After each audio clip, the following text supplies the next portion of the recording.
আলহামদুলিল্লাহ, আল্লাহর দরবারে লাখো কোটি শুকরিয়া আমরা রমজান মাস পেয়েছি। আর রমজান মাসে সারাদিন রোজা রাখার পরে কেন যেনই ইফতারিতে ভাজা পোড়া খেতে ভীষণ ভালো লাগে। তবে এই ইফতারিতে ভাজা পোড়ার মধ্যে যদি একটু হেলদি প্রকৃতির ভাজা পোড়া হয় তাহলে তো নিশ্চয়ই অনেক বেশি ভালো হয়। আজকে এমনই একটা রেসিপি আপনাদের সাথে শেয়ার করব। আসসালামু আলাইকুম, কেমন আছেন সবাই? আশা করি সবাই নিশ্চয়ই রমজানে অনেক বেশি ভালো আছেন। আর আমি তো আছি আলহামদুলিল্লাহ। গলাটা একটু বসে গিয়েছে, প্লিজ আমার ভয়েসটা ইগনোর করবেন। আজকের রেসিপিটা একটু ফলো করবেন, আপনাদেরও নিশ্চয়ই ভালো লাগবে। আজকে আমি ভেজিটেবলস পাকোড়া তৈরি করব। এর জন্য এখানে বাঁধাকপির পরিমাণটা একটু বেশি নিয়েছি।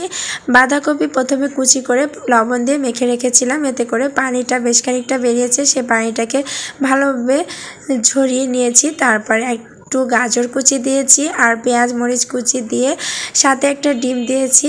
এখন এর মধ্যে পরিমাণ মতো বেসন দিয়ে খুব ভালোভাবে চটকে মিক্স করে নিয়েছি।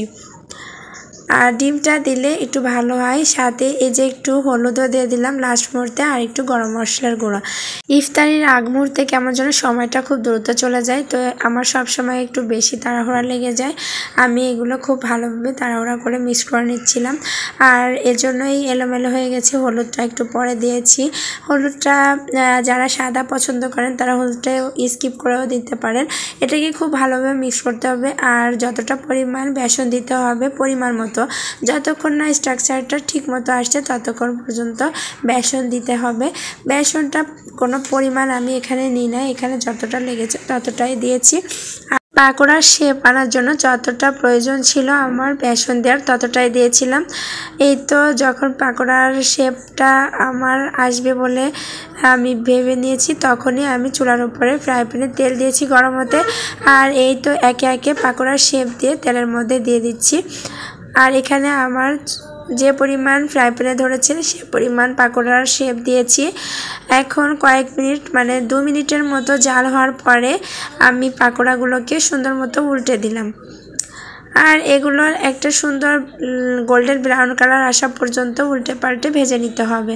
খুব বেশি সিদ্ধ হওয়ার তাগিদ নেই, এটা কিন্তু খুব অল্প সময়ে সিদ্ধ হয়ে যাবে। তো যতক্ষণ না সুন্দর একটা কালার আসছে ততক্ষণ উল্টে পাল্টে সুন্দর কালার আসা পর্যন্ত ভেজে নিতে হবে।